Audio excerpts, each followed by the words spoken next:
Olá, olá, como vai você? Estamos hoje aqui direto de Long Beach, né? Passando uns dias aqui com a criançada para aproveitar um pouquinho as férias deles também. E conforme prometido, né? Que é a minha programação aí de fazer pelo menos 2 lives aí ao mês, né? Também para a gente poder ir se conectando e ir conhecendo um pouco mais e falando sobre temas que são interessantes para todo mundo, para a nossa evolução, para o nosso crescimento pessoal. Então hoje, dentro de uma série de coisas que eu já vim falando, a gente já fez uma live falando sobre relacionamentos, a gente já fez uma live falando sobre a diferença entre conviver e relacionar-se, a gente já falou sobre o amor próprio, né? O quanto é importante nós termos autoconfiança, autoestima e amor próprio dentro das nossas relações e para a construção também das nossas relações de uma maneira mais saudável, mais feliz e mais equilibrada. E eu comecei a falar um pouco para vocês também, né, no momento que a gente falou, naquela live que a gente falou sobre amor próprio, a gente falou muito sobre aquela crença de não ser bom o suficiente. E conectando justamente com essa fala sobre essa crença de não ser bom o bastante, eu comecei a falar, eu fiz inclusive um vídeo falando um pouco sobre a cultura da escassez, que é justamente dentro desse tipo de pensamento, de você falar que você não é bom o suficiente, que você não tem tempo suficiente para fazer as suas coisas, que você não é capaz de fazer determinadas coisas que de repente você nunca fez antes. Isso gera um sofrimento, né? Uma ansiedade, aquela sensação de impotência, de você querer ir atrás dos seus sonhos e você sempre ter uma vozinha chata ali que fica falando que você não é bom o suficiente. Então hoje a gente vai falar um pouquinho sobre mais uma coisa que contribui para nos minar, para nos limitar e para nos impedir de ir atrás da melhor versão para a nossa vida, né? Para a nossa evolução, de fazer coisas assim, inovar, fazer coisas que talvez você mesma acreditasse que não seria capaz de fazer e você ter essa coragem de enfrentar esse medo. E o que é isso? É a vergonha, né? Só que a vergonha, existe uma diferença muito grande, né? A gente fez até, eu coloquei aí nos meus stories, eu coloquei uma caixinha de pergunta para as pessoas, as amigas, os seguidores, enfim, o pessoal que me acompanha aqui pelo Instagram, colocar aí, compartilhar, né? Quais tinham sido os maiores micos, digamos assim, qual a maior vergonha que você passou na sua vida. Então tiveram histórias muito engraçadas, assim, né? Muita coisa relacionada mais mesmo com o mico mesmo, né? Aquela questão de você, do constrangimento, de você fazer algo que você mesmo se surpreende com aquilo. Então é a história que eu mesma comentei, do escorregão que eu levei na Avenida São João, que eu caí, me estatelei e saiu sacola para um lado e bolsa para o outro. Aí depois teve uma outra seguidora que colocou, eu levei um trupicão, eu tenho até hoje uma mancha na perna, uma cicatriz na perna por conta de um trupicão que eu levei porque eu fiquei olhando 2 árabes se beijando, que é uma cena bastante inusitada, né, assim, não é o fato de serem 2 homens se beijando, mas por serem 2 árabes, e aí a pessoa tava na Europa, né, que também tem uma cultura diferente da nossa, então aquilo deu aquele trupicão que foi um vexame, né, porque daí as pessoas viram para onde ela tava olhando. Teve a história divertidíssima, né, da pessoa sair e falar, oi, tudo bem, que isso daí é muito a minha cara, né, de eu sair e falar, oi, tudo bem, como vai? E bater mó papo com a pessoa e de repente meu marido virar e falar, da onde que você conhece essa pessoa? Aí eu viro e falo, mas não é fulano? Não, não é. Né? Ou de repente eu cumprimentar efusivamente a pessoa, acreditando que seja alguma pessoa, porque às vezes a pessoa olhou para mim, aí eu já acho que a pessoa me conhece, e eu vou e começo a puxar papo. Enfim, isso são situações que popularmente aqui no Brasil a gente chama de pagar mico, né, que é esse constrangimento. Mas hoje o que eu quero falar especificamente com vocês é sobre a vergonha, né, que é aquilo que nos limita, aquilo que nos impede da gente ter uma evolução. Então, por exemplo, assim, a vergonha de falar em público. Ah, eu não vou falar em público porque eu vou começar a engasgar, porque eu vou começar a gaguejar, porque eu não vou conseguir transmitir a ideia que eu quero transmitir.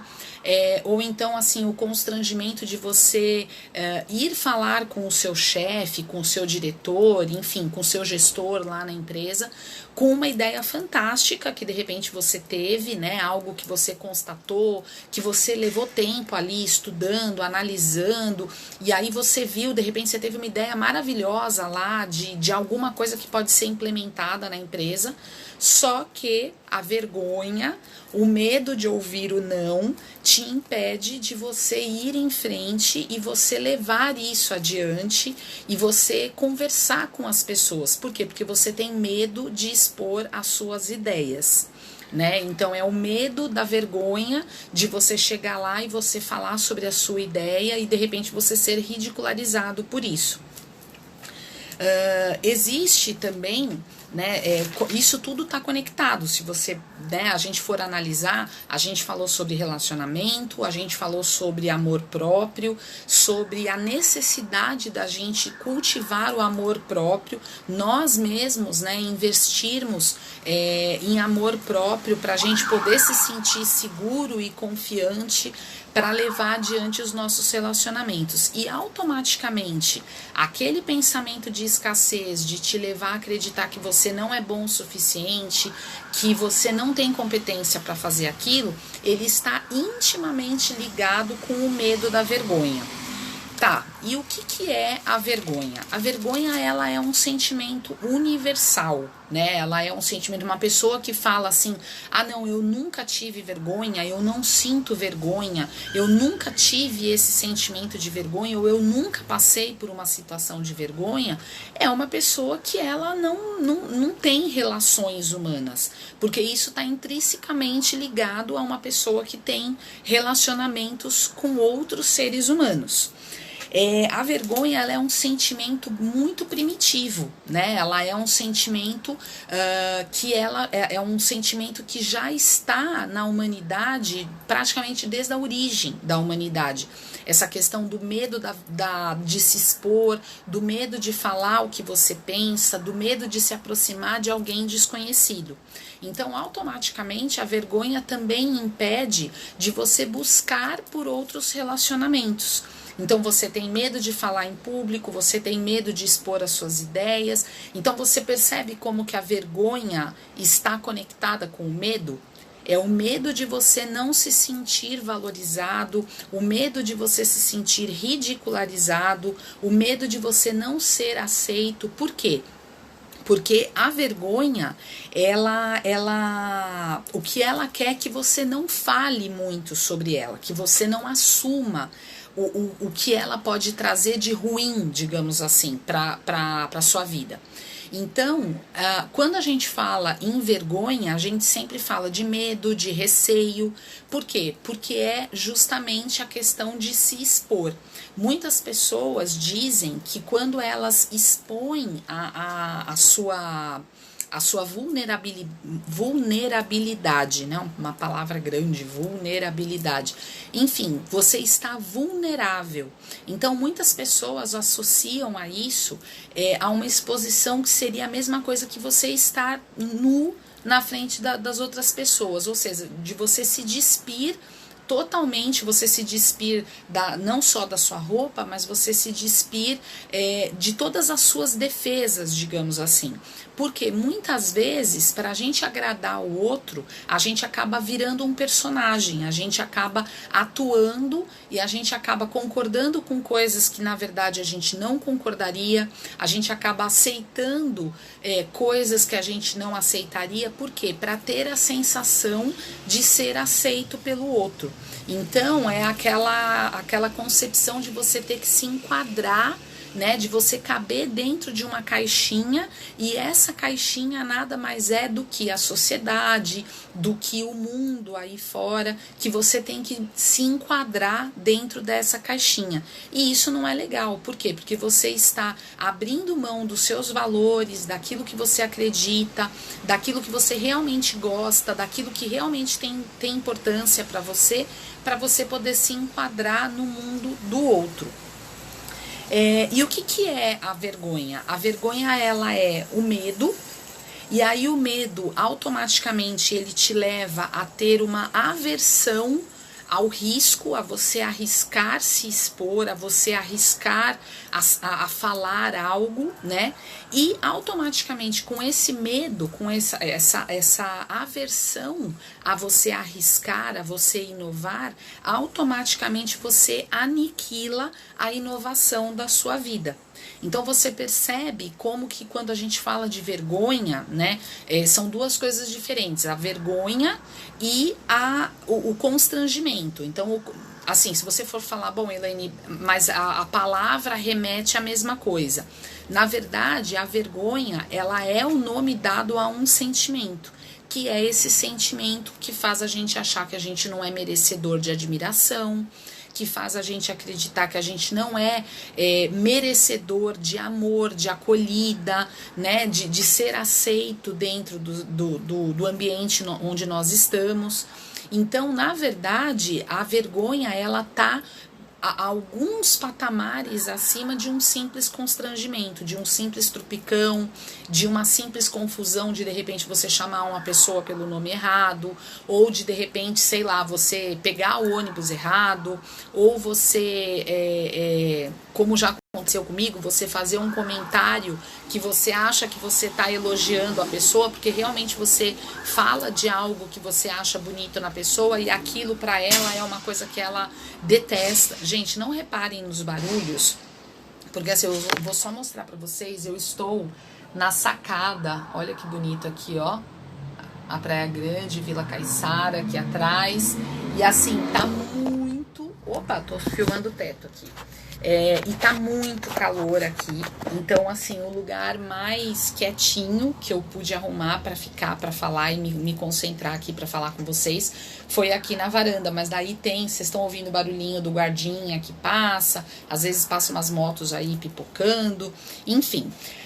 Mas retomando aqui, na verdade, o que acontece? Quando eu falo de vergonha, eu tô falando sobre a vulnerabilidade, que é essa exposição. É você se sentir vulnerável perante as outras pessoas. E isso é um sentimento que ele te limita. Porque quando você fala em vergonha, né, em você não se expor, você fala isso porque você está sempre com um sentimento da escassez de você falar, eu só vou pedir um aumento para o meu chefe quando eu conseguir terminar tal projeto. Eu só vou me expor de falar em público numa reunião corporativa quando o meu chefe, quando eu perceber que o meu chefe tem mais confiança em mim. Eu só vou fazer tal coisa quando isso acontecer. Eu só vou ser feliz quando o meu marido mudar o jeito dele. Então você começa a delimitar, né? Você percebe que você está cerceando, você está colocando cercas, limitando a tua capacidade. E tem um trecho de um discurso do presidente Roosevelt, um discurso que ele fez em 1910, eu vou pegar minha colinha aqui, que é uma fala muito importante que nos leva a refletir sobre essa questão da vergonha, que ele fala o seguinte: não é o crítico que importa, nem aquele que aponta onde foi que o homem tropeçou ou como o autor das façanhas poderia ter feito melhor. Ou seja, não é a pessoa que te critica que importa. O crédito pertence ao homem que está por inteiro na arena da vida, cujo rosto está manchado de poeira, suor e sangue, que luta bravamente, que erra, que decepciona, porque não há esforço sem erros e decepções, mas que na verdade se empenha em seus feitos, que conhece o entusiasmo, as grandes paixões, que se entrega a uma causa digna, que na melhor das hipóteses conhece no final o triunfo da grande conquista e que na pior, se fracassar, ao menos fracassa ousando grandemente. Ou seja, a vulnerabilidade, ela está nessa questão de você um dia ganhar e no outro dia perder. Um dia você vai celebrar a vitória e no outro dia você vai aprender com a derrota. Você vai aprender a evoluir, a fazer algo melhor do que você já fez. E a vulnerabilidade está nisso, nós não somos perfeitos, né? Eu já falei muitas vezes isso aqui, que se nós fôssemos perfeitos, nós nem estaríamos mais nesse mundo, né? Porque todas as pessoas que vivem nesse mundo são pessoas imperfeitas. E aí, a gente... Desculpa que eu tô aqui até com uma colinha para eu poder seguir aqui o meu raciocínio. Essa vulnerabilidade, ela é a incerteza, o risco e a exposição emocional, ou seja, a gente pode até chegar a afirmar que a vulnerabilidade, ela caminha junto com a fé. A fé em que eu acredito em mim mesma, ou eu acredito em Deus, no poder superior, no Criador.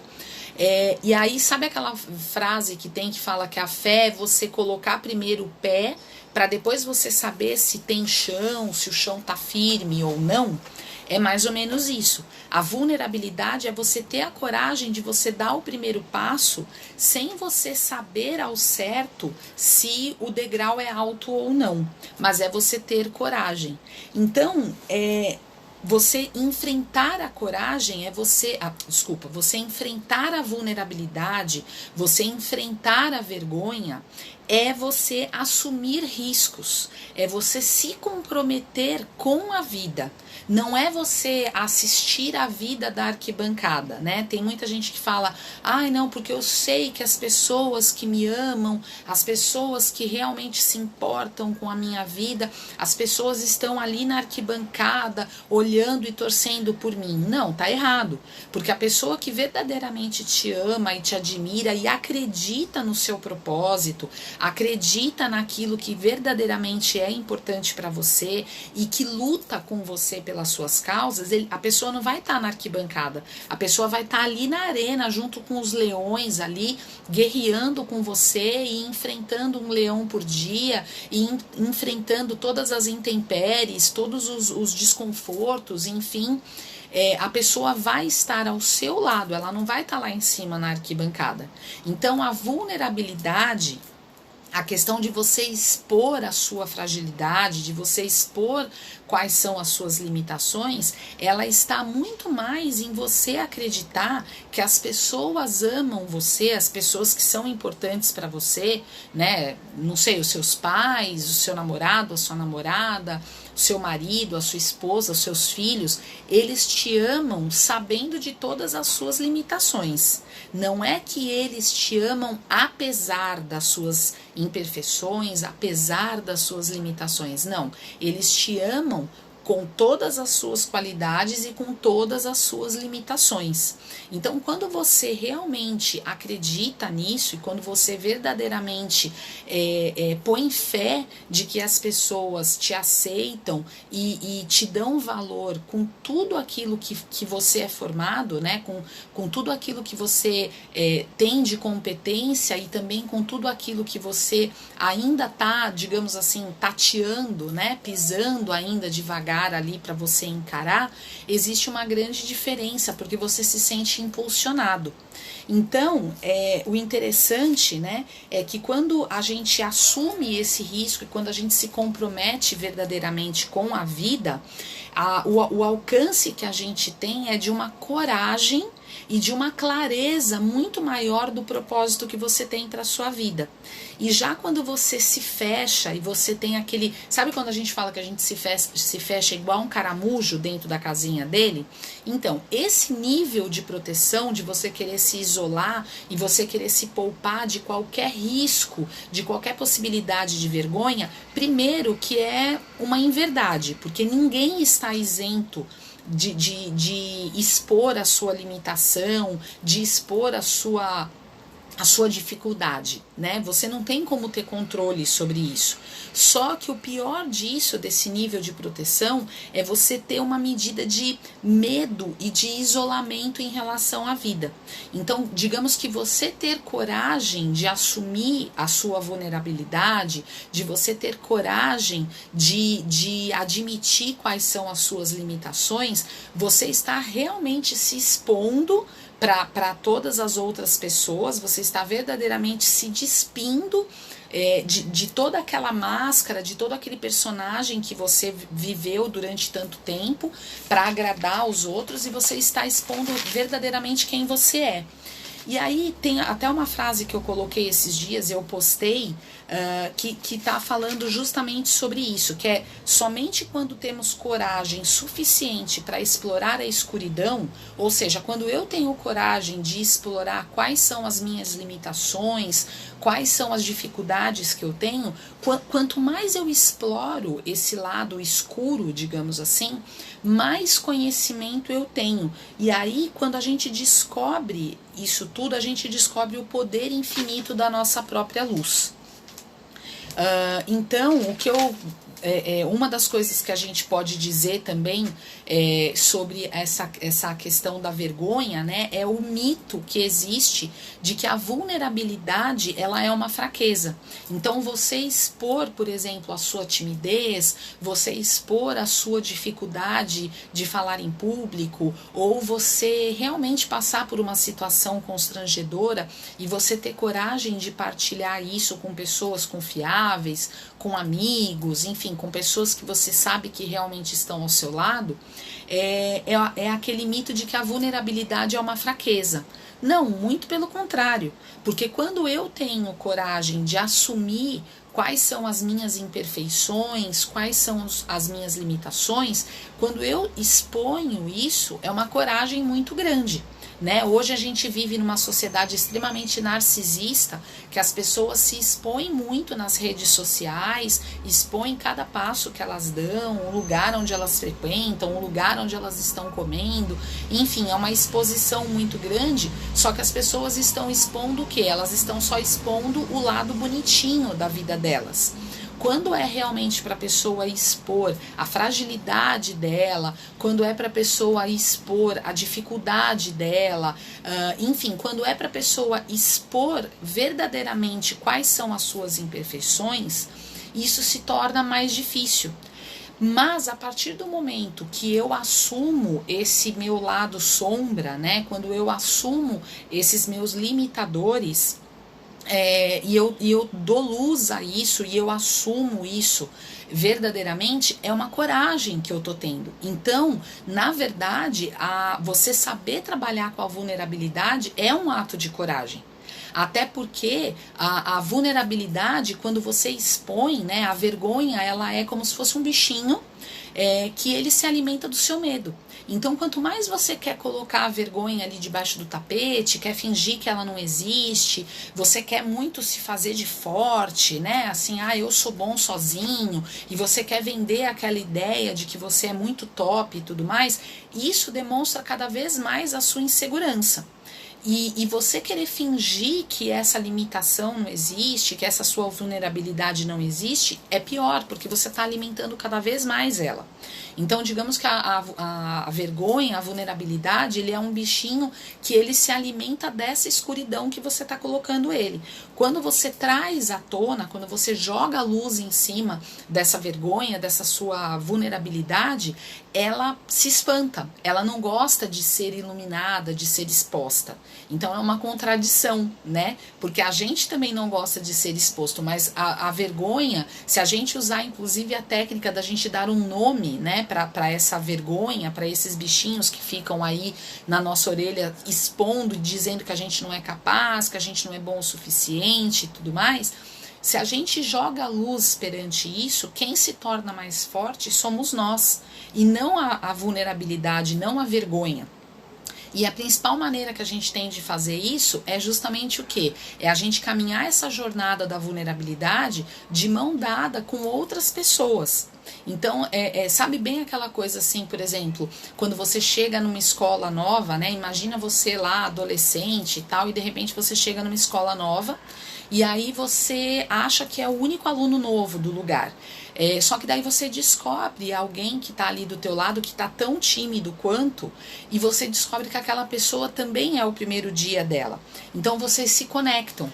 Por quê? Porque vocês se identificam dentro dessa mesma situação de timidez, de medo, de vergonha e tudo mais. Então, quando a gente partilha a nossa vulnerabilidade, a nossa vergonha com outras pessoas, não significa assim, por exemplo, vamos supor, eu levei lá, né, o que eu contei para vocês, eu levei lá o tropeção e caí no meio do centro da cidade de São Paulo, num ponto turístico de São Paulo, com centenas de pessoas passando em volta de mim. A partilha dessa vergonha, digamos assim, não é você chegar e falar, ai Elaine, olha, eu sei, eu também já caí dezenas de vezes por aí, eu já me estatelei no chão muitas vezes. Não, é você partilhar o sentimento. Então, quando você conta, a melhor técnica que você tem para enfrentar a vergonha é você partilhar a vergonha e você procurar aprender com ela. Então, você chega para uma outra pessoa e fala, nossa, olha, hoje você não sabe o que aconteceu. Eu mandei um e-mail errado para uma pessoa que não tinha nada a ver, falando de um assunto e tal, e no fim o e-mail nem era para aquela pessoa, né? Um exemplo. E essa pessoa chegar e falar com você do tipo, olha, relaxa, isso daí acontece, você estava na correria, isso daí é uma coisa normal. Enfim, você falar isso, você está partilhando o sentimento de vergonha. Não precisa ser necessariamente a mesma situação, o mesmo acontecimento. E o mais importante até do que você partilhar com outra pessoa, com uma pessoa de sua confiança, uma pessoa que você tem com quem partilhar isso, o mais importante é que você mesmo converse, né, tenha um alto diálogo, digamos assim, né, um diálogo interno, de você ser compreensivo consigo mesmo. Porque nós temos um sabotador, né, e isso daí é algo que eu faço nas minhas sessões, quando eu faço atendimento, na verdade ele contempla mais ou menos de 1 a 2 sessões que eu faço para analisar os sabotadores de cada um. Então eu já expliquei um pouquinho para vocês sobre crenças, e os sabotadores, eles também têm essa origem também mais ou menos como das crenças. Ele tem a origem lá no nosso subconsciente, ele se origina durante a nossa infância. E o principal sabotador, digamos que o pai de todos os sabotadores, é o crítico. Então, o que acontece? Nós temos muito a mania da gente elogiar muito os nossos amigos, as pessoas que nós amamos. Nós temos muito a mania de ser condescendente, de ter compaixão, de ser compreensivo com os nossos amigos, com as pessoas que a gente ama.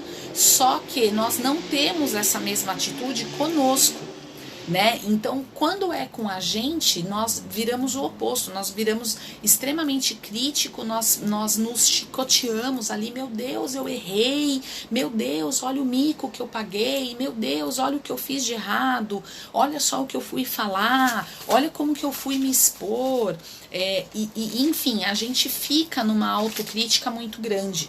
Né? Então, assim, o pai de todos os sabotadores, ele é o crítico, né? Ele tem vários lá, ao todo são 10 sabotadores que são analisados, e geralmente as pessoas, assim, o crítico é um que quase todas as pessoas, né, na sua grande maioria, possuem esse sabotador, e aí tem outros aí, né, polvilhados, digamos, mas geralmente, assim, as pessoas têm aí de 3 a 5 sabotadores, e aí a gente vai identificando, e isso daí conduz muito o comportamento das pessoas.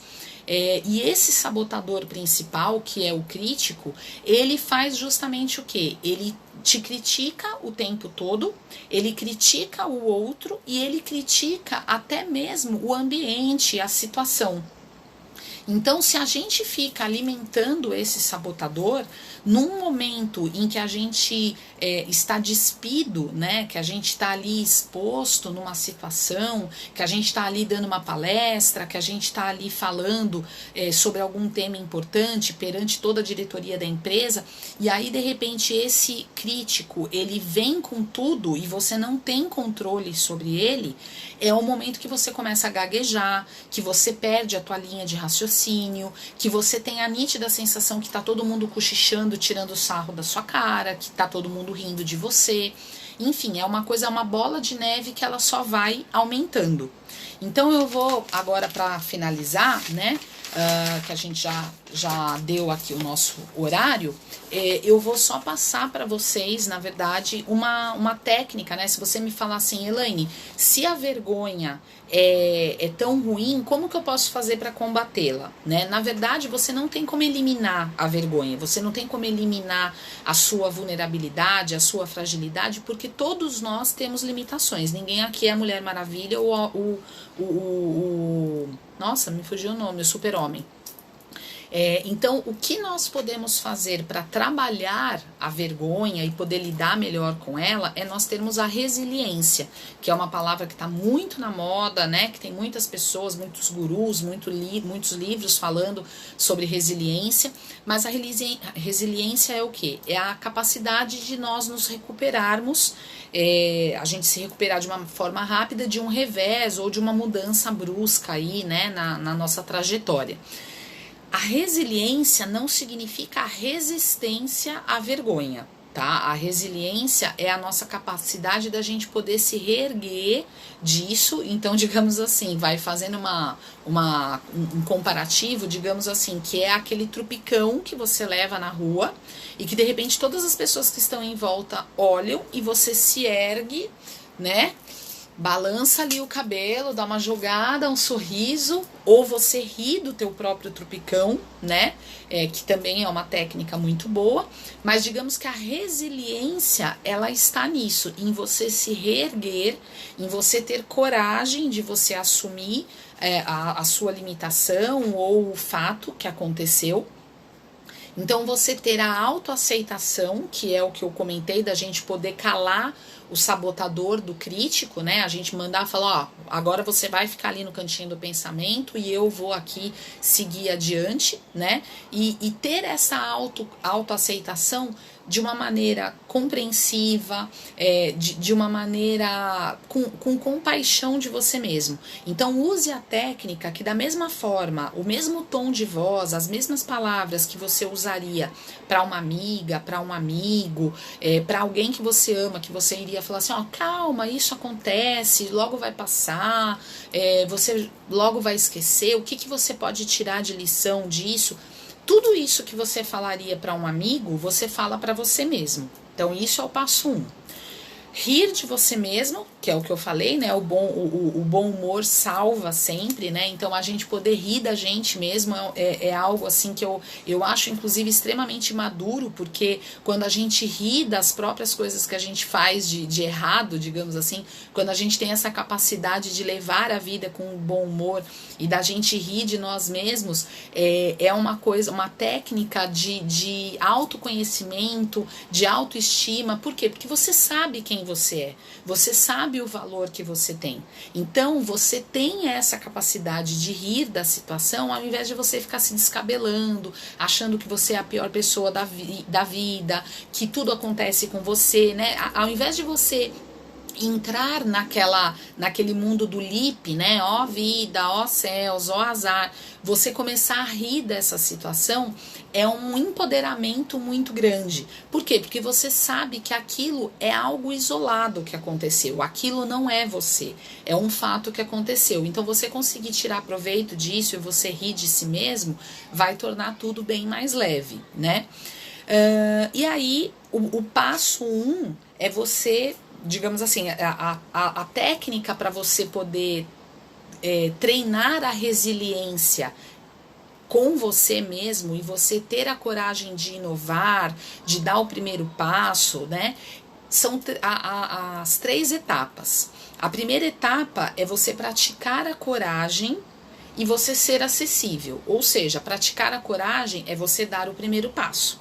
Então, se você quer ser respeitado na empresa onde você trabalha, se você quer ter um poder de persuasão, de você falar com o seu chefe, de você ser ouvido, das pessoas te ouvirem e terem respeito por aquilo que você fala, você sabe que você tem ideias muito boas para agregar dentro do seu relacionamento, ou dentro da empresa, ou coisas que você gostaria de fazer, que você acha que você não seria capaz de fazer sozinho, e você quer tentar fazer, o primeiro passo é você ter a coragem e você ser acessível, ou seja, você compartilhar com as outras pessoas esse seu desejo de inovar e de fazer algo novo.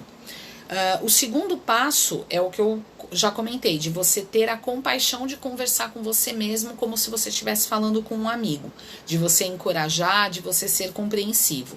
E o passo 3 é você assumir o que aconteceu, né? Aquilo que a gente falou de você não esconder a vergonha debaixo do tapete, você não querer falar dela, você não querer expor o que aconteceu e você querer fingir que não aconteceu. Não.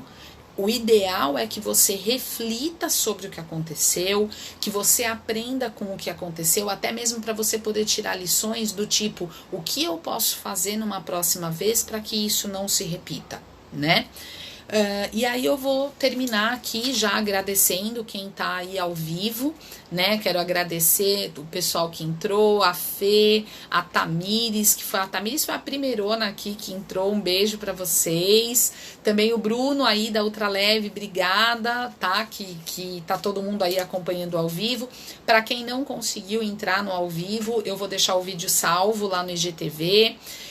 Se esse nosso papo aí falando sobre a vergonha, né, que nos limita tanto, se isso fez sentido para você, se você conhece alguém, tem um amigo, um namorado, crush, a ficante, enfim, né, uma pessoa que você sabe que precisa aprender um pouco mais a enfrentar a vergonha e poder crescer através dessa nossa vulnerabilidade, que é algo comum em todos nós, compartilha aí o vídeo, coloca aí os comentários, coloca a opinião do que você, os insights que você teve aí durante o nosso papo. E eu vou encerrar com uma frase muito legal, né, do nosso querido psiquiatra Jung, que ele fala o seguinte: eu não sou o que me acontece, eu sou o que eu escolho me tornar. Então, algo que aconteceu, que não aconteceu da maneira como você planejava, que foi uma situação embaraçosa, que foi algo que você não gosta nem de lembrar, porque é uma coisa que te deixa extremamente constrangido, isso não é você. Isso é um fato isolado que aconteceu. Eu vou até postar essa frase lá no meu Insta, porque é uma frase muito poderosa. Eu não sou o que me acontece. Ou seja, os momentos delicados que você passou, alguma vergonha, algum constrangimento, algum micão mesmo, isso não é você. Você é aquilo que você escolhe se tornar. Então, quando você escolhe aprender com esses momentos de vergonha, quando você escolhe evoluir e arriscar, porque o principal, né, a mensagem principal que eu quero deixar hoje, não é só de você saber como lidar com a vergonha, mas é você viver com ela e você viver de uma maneira ousada, você viver de uma maneira corajosa enfrentando. Então, assim, se eu tenho medo de me declarar pro menino que eu tô saindo, se eu tenho medo de me declarar pra minha namorada e perguntar se ela quer casar comigo, porque eu fico achando que ela vai me achar ridículo, porque se eu perguntar isso pro menino, ele pode achar que eu sou oferecida.